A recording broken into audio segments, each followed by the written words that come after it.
Hello, beautiful people. So, I wanted to talk today about building peace and the idea of a U.S. Peace Department. Um, I don't know.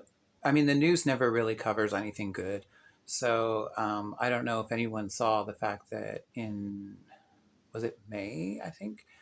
Um, Dr. Cornel West and Marianne Williamson were given an award by the U.S. Peace Department. Um,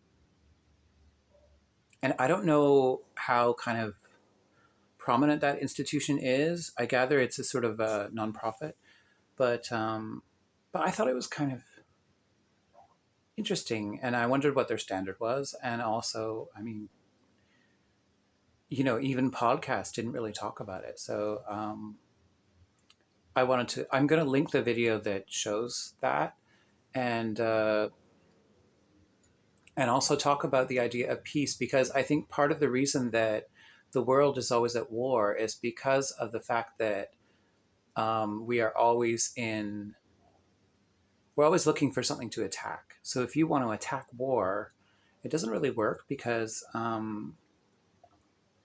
you have to change that thinking in order to build peace. And peace is a difficult thing you can't kind of campaign on or build a negative. So people tend to think of peace as a negative, like the absence of war.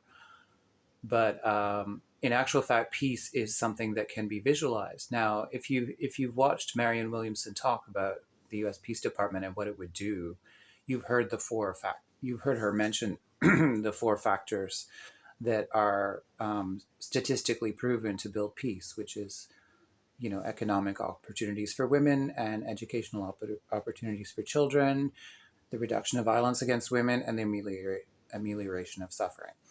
That's a big kind of that's a big one. But I actually wanted to go a bit deeper with that than just those 4 points because I think that as humans we need to be able to visualize it and also kind of imagine what kind of infrastructure would be um, a bulwark against war that would be actually like reinforcing peace, living peacefully.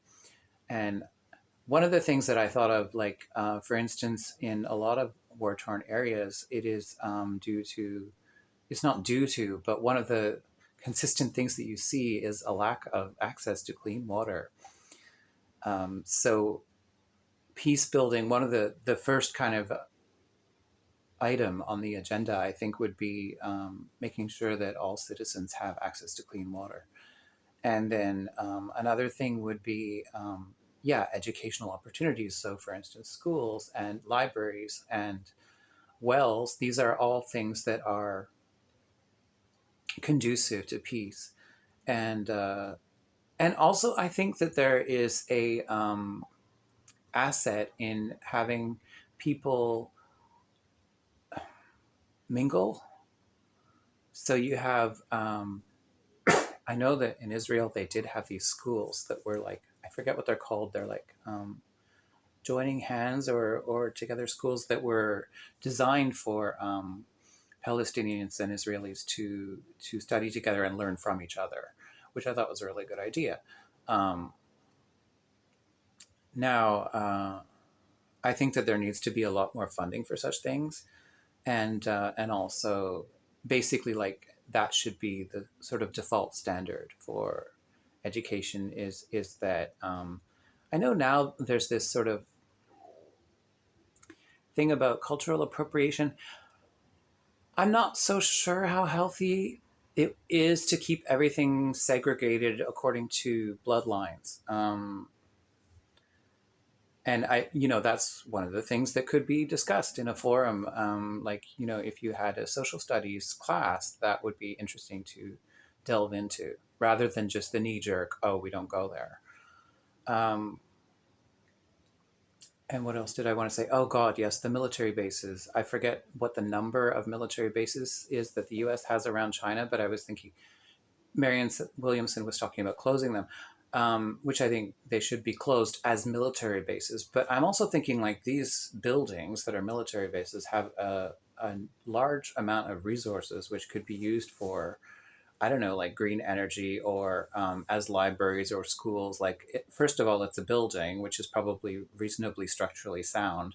And then, second of all these weapons can be used for other things that, like for energy efficiency. And I don't know if Marianne Williamson is in favor of nuclear power. I think in 2020 she wasn't so much, but and obviously there's some problems with nuclear plants.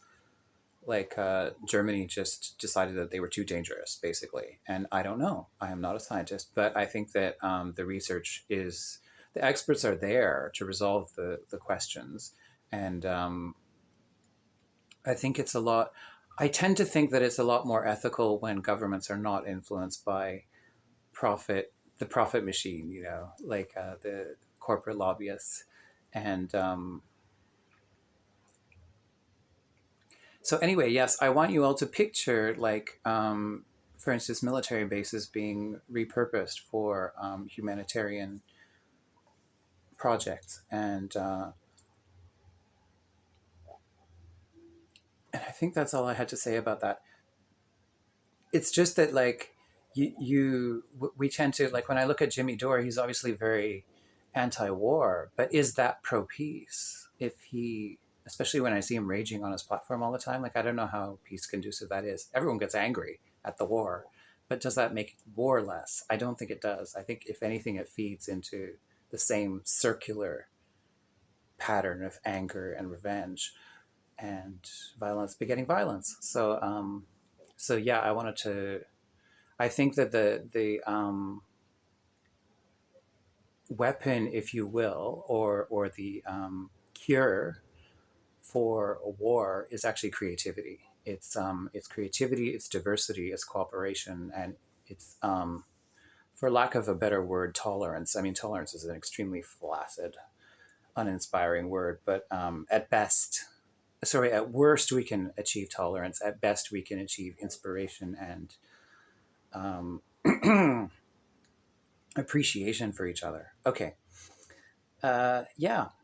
So, U.S. Peace Department, and I just wanted to expound on the idea of some of the things that I imagined a Peace Department might do. Okay. Bye for now.